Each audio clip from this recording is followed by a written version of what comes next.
नमस्कार। हम history of plant taxonomy यानी कि पादप वर्गीय इतिहास का अध्ययन कर रहे थे। उसमें हमने प्रथम काल तक का अध्ययन किया था।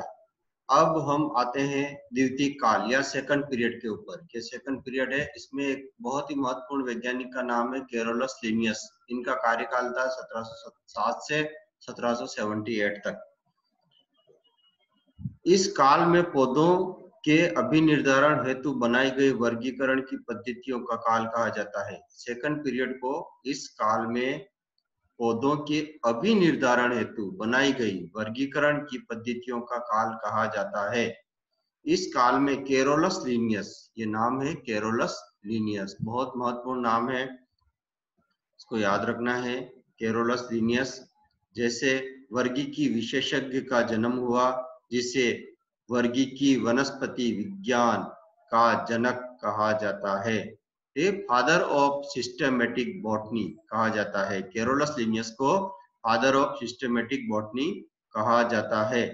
यह कैरोलस लिनियस यह एक महान वनस्पतिज्ञ था, जिसने पादप संग्रहण हेतु कई देशों की कई बार यात्राएं की, यानी कि कई बार फील्ड वर्क किया। फील्ड वर्क से ही पौधों की जानकारी प्राप्त होती है और टेक्सोनॉमी में फील्ड वर्क एक महत्वपूर्ण काम होता है, क्योंकि अज्ञात पादप को खोज कर लाना, उसकी पहचान करना, उसका वर्गीकरण करना और उसके बाद ही फ्लोरा या मैनुअल जो भी है या रिसर्च पेपर है वो हम पब्लिश करवाते हैं। तो टेक्सोनॉमी का जो पादप भ्रमण या पादप की टेक्सोनॉमिकल यात्राएं हैं, ये बहुत महत्वपूर्ण पार्ट होती है।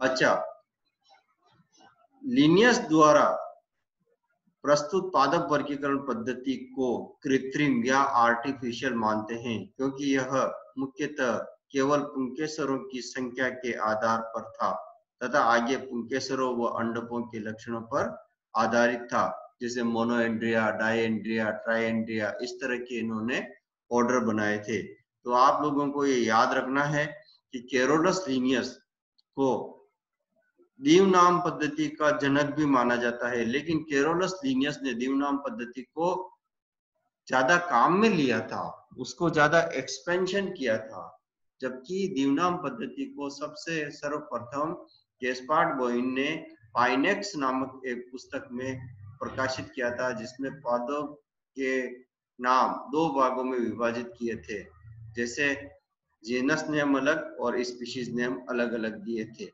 धन्यवाद। इसके बाद हम थर्ड पीरियड का अध्ययन करेंगे।